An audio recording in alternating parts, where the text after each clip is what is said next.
Welcome to This Old Democracy, a regular podcast where we explore the ideas, movements, and people working to rescue our faltering political system and rebuild American democracy on a stronger, more inclusive, and truly representative foundation. I'm your host, Micah Sifry, and I've been on this beat for a long time, from taking on the problem of money in politics to writing a book about third parties to tracking how the internet keeps shaking things up, and more recently, joining the fight against rising authoritarianism. This podcast is produced in partnership with the Center for Ballot Freedom, a cross-partisan nonprofit dedicated to strengthening democracy.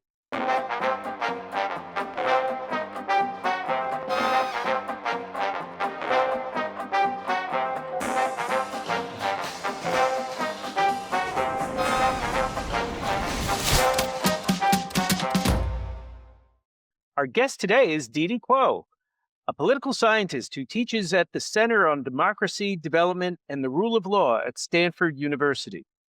Her new book is The Great Retreat: How Political Parties Should Behave and Why They Don't, which offers a lot of insight into our current mess. Welcome to This Old Democracy, Didi. Thank you so much for having me, Mika. It's an honor to be here. Well, it's an honor to have you. So, I have been starting a lot of these conversations more or less with the same overall question. How do you think American democracy is doing right now? And what do you think is at the root of our problems? Well, there's a way I'm going to answer that question right now, which is different from the way I would have answered it a year ago. Right now, I think the real problem with American democracy is who's leading the country, and that's President Trump. Mm. I don't even characterize him as a partisan leader or a Republican president. I think that his project is um, one that is kind of inherently illiberal and about Mhm. centralization of power, and a real kind of undermining of our democratic institutions. So, in the immediate term, what Americans need to do is come together across partisan and issue based lines to defend our democratic institutions, norms, and values.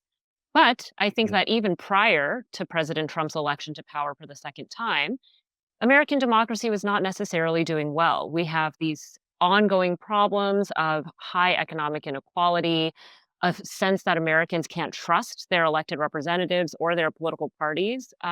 More and more Americans were reporting that democracy was in crisis over the past 5 years, regardless of who Yeah. is in office. So there are any number of signs that Americans feel democracy is eroding, and that more needs to be done to show that the government can be responsive to what Americans want. Mm. So that deeper distrust and weakening of the parties is a big element in the problem. Well, let's talk about that because that really is, you know, one of the central themes of your book, the Great Retreat. As I read it, is that America's two major parties actually really aren't that strong, even though they have this hold on people's identities. Here, I'm going to hold up the book, make sure people see it. Go out and get it. Um, you write. I'm going to just read a little bit from early in the book. What are parties for? You're right that the party has become less meaningful as a political actor in itself and instead has become a mere label for a set of interests that are jockeying with one another for attention, resources, and power. And well, I think that's accurate. I suspect that for a lot of our listeners, this may be a bit of a hard concept to follow because from in the average person's perspective, the Democrats and the Republicans are the only games in town. So unpack that for us. What do you mean by that they're just a mere label and a place, that they're not that strong, right? That goes Right. against, I think, So a lot of people's conventional understanding. exactly. And I think the main narrative about political parties for the past, since maybe the turn of the century, is that we have a very polarized political climate. Two extremely powerful parties who don't allow other third party competition, and they dominate the political landscape. It seems like this kind of polarization then trickles down into many different areas and aspects of American life. But Mhm. The book tries to go over a admittedly superficial historical sense because it's simply not enough time to get into the entire history of democracy, but the way Mm, that political parties were fundamental to the expansion of democratic rights and institutions. And that's because mhm, they always had to perform multiple functions. So you have parties in the legislature that are trying to coordinate policymaking in common interests and trying to advance common goals. You have parties on the ground that are coordinating elections, mobilizing people, educating them, and also recruiting new candidates. And then you have parties as organizations that are trying to build the next generation of leaders, aggregate all of the heterogeneous issues in society and create a governing agenda. So there's this mm, policy making, this intersection of society and governing that happens within mm, political parties. The argument in the book is that since the 1970s or so, parties have really focused exclusively on the campaigning and election side of their functions, and they have neglected many of the former representative and kind of community based functions that they performed. They delegate a lot of their get out the vote and mobilization activities now to outside party organizations. They certainly rely heavily on campaign financing, which influences which interests they think are the most dominant and ought to be catered mm, to in the policymaking process. And all of this distorts what it is parties are supposed to be doing in a democracy, which is really representing many various interests and trying to work hard to develop policies to meet those needs. And instead, the parties have become fundraising and campaigning juggernauts that try to brand messaging to voters rather than soliciting ideas from voters. It's much more of a top mhm, down process, as opposed to what a political scientist once referred to as a transmission belt between state and society. mm, mm. So, am I right if I bring into the conversation this concept of the parties is that they've become hollow? I think this is Dan Schlossman and Sam Rosenfeld's, the title of their book, The Hollow Parties, that they're really not these multi-layered organizations anymore. Um, if you agree with that, is there a better alternative? Like, and was it ever really that different? I think clearly you're saying it was, but what's the alternative now? It seems like, in a society where money and it is so important for getting people's attention, um, to the degree that, we're all atomized in ways we don't necessarily belong to these little neighborhood organizations that, maybe the parties grew out of in the past. So what is what's the alternative here if what we are stuck with now are these kind of labels that people just fight over like a franchise? You get to Right. use the Democratic label but you're not really a party guy or a party woman. You're just an individual entrepreneur hoping to have a career. So What there are yeah, there's a lot there in that question, I know. So take it whichever way you'd like. Well, first of all, I will just note that academics are much better at diagnosing or, kind of putting a problem in historical context. And as a result, you can run into this problem of looking like you're glamorizing the past. So it can look Mm, as if Danny and Sam are saying that smoke filled rooms where parties could select candidates and issues were better, even though they don't make that argument at all. But, same here. Like when I talk about an era of a mass party that was locally embedded and had strong union ties and community ties, that's sounds very old fashioned now. And there's been all mm, sorts of trends, declining labor unions. Bob Putnam has written so much about declining civic life in America that we can't really imagine that there would be ward bosses as in the same way we did in the like party machine era. But in the book, I do note there are a lot of people who are in politics today who came out of strong parties, like Nancy Pelosi's dad or Michelle Obama's dad mhm, was a ward boss in Chicago. You have people who only a generation ago were more actively engaged in the party, and that did lead to mm, socialization of people to mm, work within party organizations. And we don't think you can recapture the past, but in a law review article with Tabitha Abu al-Hajj, we write about associational party building. That one, you mhm, know, during elections, tons of volunteers come together in communities to do get out the vote efforts and campaign for candidates. And then they all just disperse. So, one right. very low hanging fruit thing to do, parties have really neglected their local and state organizations for some 40 years, and that's enhanced by a campaign finance regime and things like that. But if you just try to capture some of those people and provide some attention to what local and state parties are doing, then that would, potentially allow for problem solving that's already happening at the local level, Hmm. especially in cities, to aggregate within, halls of power in the form of a party and build upon small wins and have that transmit upwards to states, to the national party. Mm, You can hone local leadership if you have more attention to what local and state parties are doing.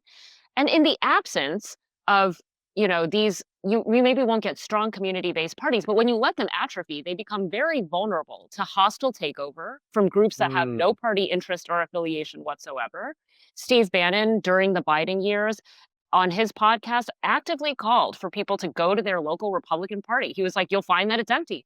And once you go there, you can hire the local poll workers, you can do the election training." And that's exactly what parties have, they took for granted that once you have a nationalized party, people feel some connection. But most people have no idea how they can actually connect to a party. And providing some mechanism to do that, or some local government services on the ground, um, through a party label, will just make it seem as if it's not a distant national thing, that actually does care to serve people in their everyday life. right. But for just to follow up on that, maybe Steve Bannon is just playing by the rules. In other words, if the parties have been neglected or atrophied at the local level for whatever reasons, and there's a burst of new energy coming from this whatever you want to call his populist movement, um, and he convinces a lot of his followers to go, you know, take over the party. I mean, I feel like the same. You often hear the same thing on the other side of the spectrum. Run for school board, run for something. Yeah, So is that necessary? I mean, arguably, that's what we do want, right? Or are you saying that healthy exactly. parties? Yes. Yeah. What distinguishes this from being healthy or unhealthy for democracy?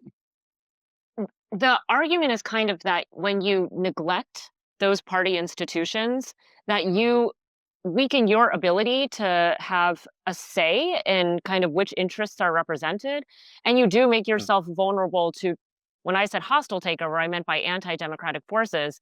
But I do think that what Steve Bannon is articulating, and something you also find among certain Republicans and Democrats, is a form of party building.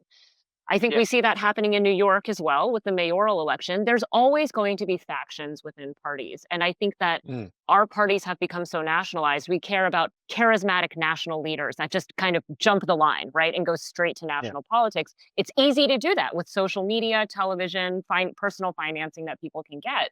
But really, Mm, the ability to build power through a party makes your faction much more likely to either take over a party entirely, as is the case with the Republican Party, or to have legitimate contestation and to show a set of policy victories or issues that resonate more with the people you're trying to represent. So I mm, completely agree that democracy relies on healthy contestation within the parties.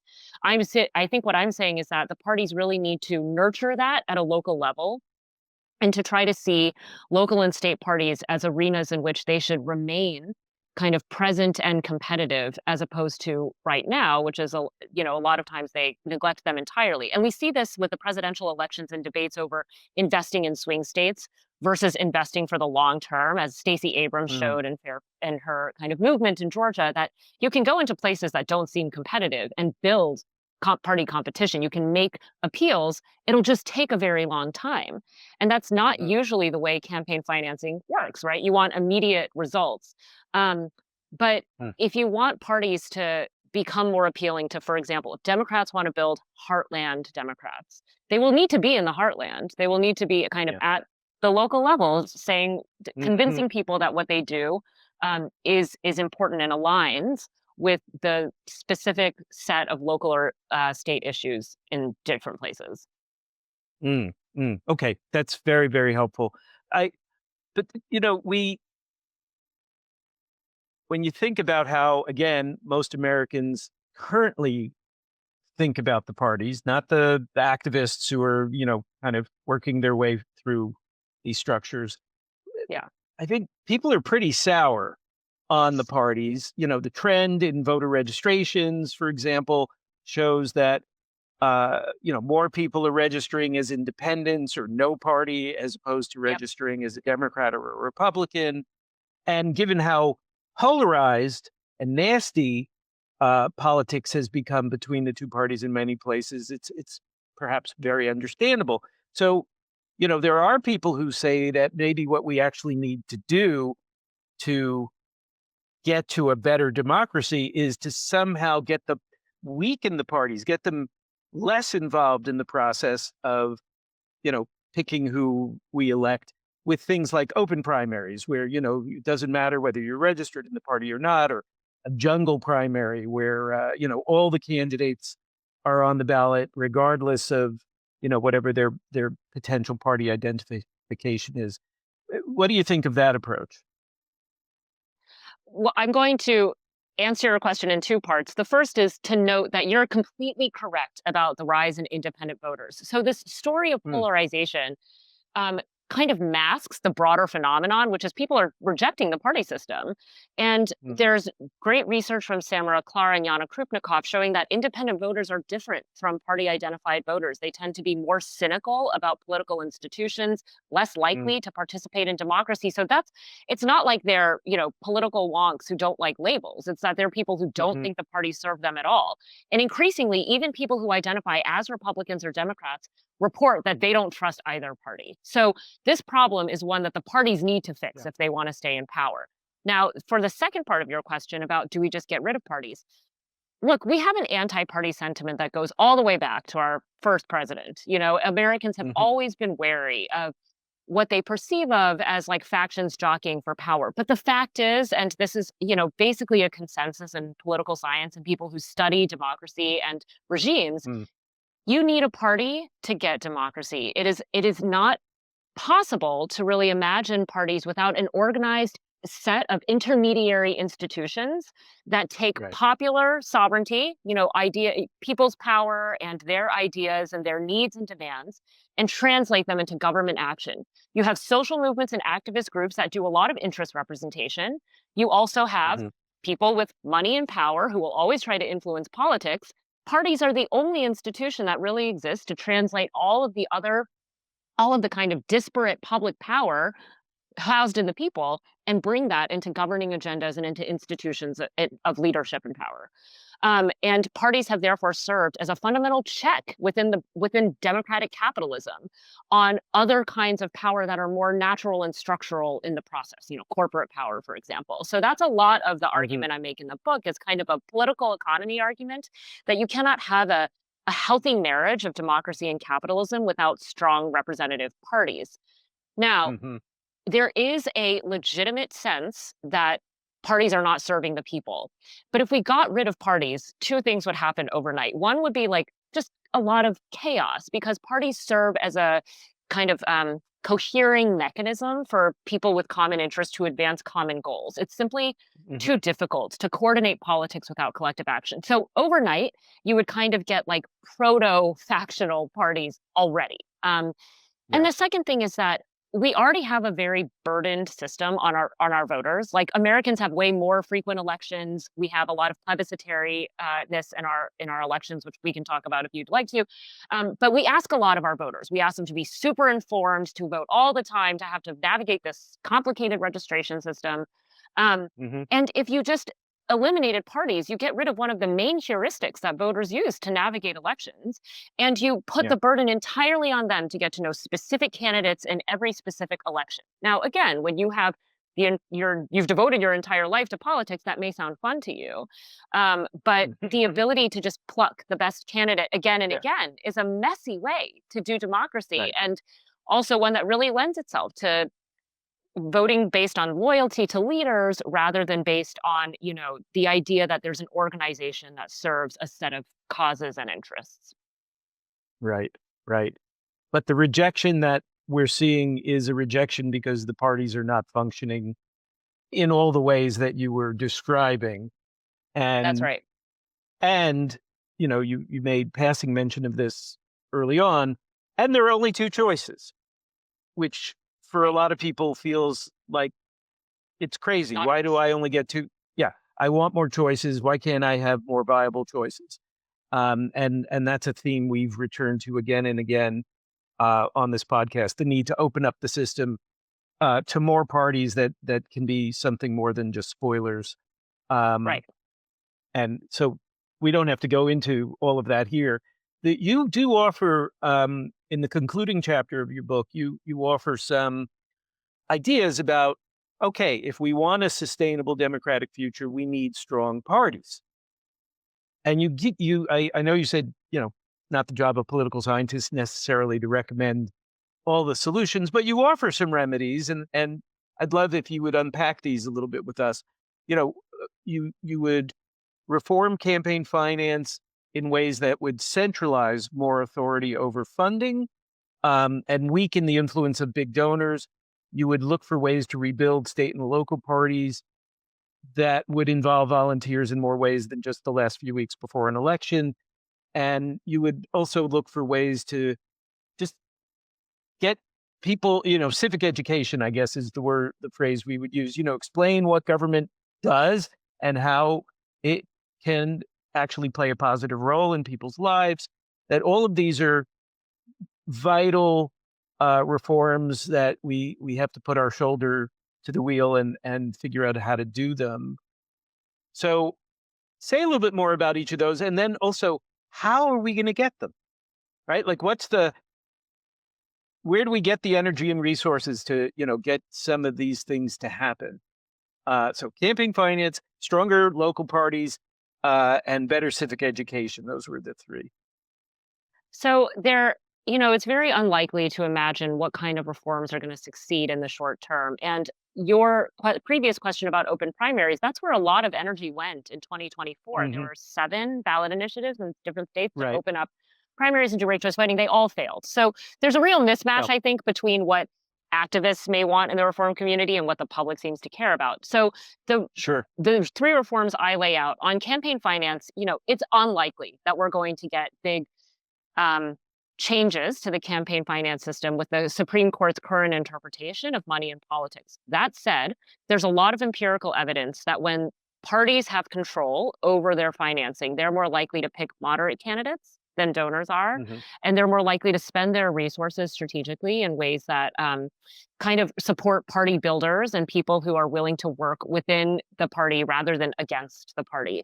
It's very difficult, but right now we have a lot of evidence that because of the very decentralized campaign finance system, extremists can benefit from the structure of donor financing. They can get a lot of money from outside their districts and basically run campaigns against a party in order to win election to Congress, the Article 1 institution that's then tasked with governing. And so they have a kind of anti-governing agenda that gets them into a governing institution.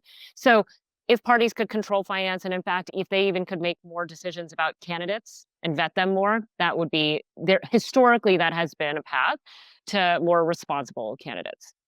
The second Mm. bucket about local and state parties is kind of building on the associational party argument. It seems, again, like Right. not a big leap for parties to just build on the excitement that exists at election time to try to revitalize local and state parties. And that's already sometimes happening because people who, as you said, are getting activated in politics are going to find ways to the structures that already exist. So if there already are local and state parties on the books, why not just work through them? Why not try to get some Mm. people in those communities who are already working on solving problems to think more in party terms and connect them into the party, bring them in. And then the third spot about civic education is, civic education is usually a bipartisan thing, and yet we've only had more and more atrophying civic education in the past few Yeah. decades. By civic education here, it's not just your standard like Constitution, Pledge of Allegiance stuff, but it's an effort by both parties to really talk about what governing entails, what it is that government provides you with, what kind of services you may not even see. They may not be visible to you. They may be in the form of tax credits rather than payouts. So they're invisible. Mm. It may be because when everything works well, you take it for granted. Your mail is going to get delivered, that kind of thing. Right. And I actually think that this moment of, you know, we'll be generous and call it federal government reform, but this is a real moment that the parties can use to talk Yeah. about what it is the government does. And people usually have higher polling numbers. Like they usually like their local government and their local Hmm. representatives more than the national institutions. So we do have devolved power down to the local level. But that's something that can happen locally as well. As local government can say what it is they do to clean up your streets and to educate your children and talk about building a future that involves a better um, match between what it is the government is providing and how they're advertising that to the public, and one in which the public feels motivated to support Mm, those governing institutions. mm, okay, I get it. Okay, so if you put on your crystal ball, right, and look forward the next few years, I mean, you say we need our parties to be healthier if we want our democracy to be healthier, and that we are also in an extreme moment where the president, as you said, is fundamentally pushing an illiberal agenda, meaning he seems to have little commitment to democracy as a core operating principle of our how we do stuff. Yeah. So look ahead. I mean, in the next few years, what do you see? I have to say, like, as awful as some of the political moment is, there is a lot of energy and pushback. And the pushback is coming from it, as far as I can tell, like across the partisan landscape. Because again, I don't Mhm, think of President Trump's project as a partisan one. So we have mass national rallies happening this Saturday. We have many mhm, Americans who are speaking out, who seem to be thinking that what's happening is at least not normal, and they're kind of interested in knowing why. And mm, we have very sectoral civil society now. And a lot of people who are engaged in issues that are very specific and maybe don't talk across silos very often. But I think in this moment, you're seeing one issue kind of come to the fore. And this is what's happened in other countries that are facing an illiberal threat is maybe everyone agrees that we should have no corruption. Maybe everyone agrees that we should strengthen rule of law, whatever it is. A minimal mm, unifying message can bring together a lot of different sectors across civil society and across the partisan landscape to work towards, resisting the worst kinds of authoritarianism, protecting human rights and values, and that doesn't build you a better future right away, but it at least provides the basis of a commitment to democracy that will be important moving forward. And so I guess I would categorize a kind of day one sequencing issue of like what we can do now is build on all of this popular energy and momentum we see in the rallies to really think about strategies for civic defense, democratic defense, which is already happening at a lot of different mm, organizational levels, but bringing those groups together. And then the day two issue is how do you build a stronger foundation for democracy moving forward? And that's something that a lot of other countries are struggling with, like the step two thing. And I think that in the United States, that will involve government reform. It'll involve bureaucratic, embracing kind of bureaucratic effectiveness and a vision for how a bureaucracy can serve a 21st century society. It'll involve mhm, thinking about better policies across all of these different sectors. But the number one thing we should realize is you're not going to be able to debate your pet issue unless you mm, secure democracy first. Um, right. so I am actually pretty hopeful in this moment, but you have to be hopeful in the short term, and then in the medium term, you need to still be active and vigilant in building up a democracy that works Yeah, I for the was gonna future. ask you, the question I ask everyone at the end of each show is, what gives you hope? How do you stay hopeful? Um, but I think you maybe have already answered it in the idea that, um, paradoxically, as as Astra Taylor said, we may not have democracy, we may not know what democracy is, but we'll miss it when it's gone. A lot of people are saying, I don't want to Thanks. let it go, right? Um, but is that, am I right in saying that, or do you have some other secret source of hope and I determination mean, that it's that based helps you keep going?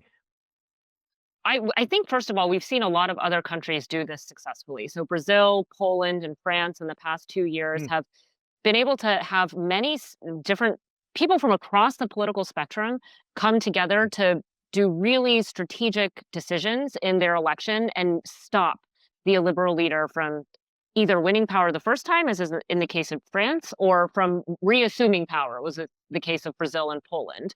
And there are a lot of mhm, lessons for Americans, but I think the lesson from across all three of those countries is when people see a threat and they can kind of visualize it as a common threat, they can really come together behind that and put their differences aside for that day, or in that period.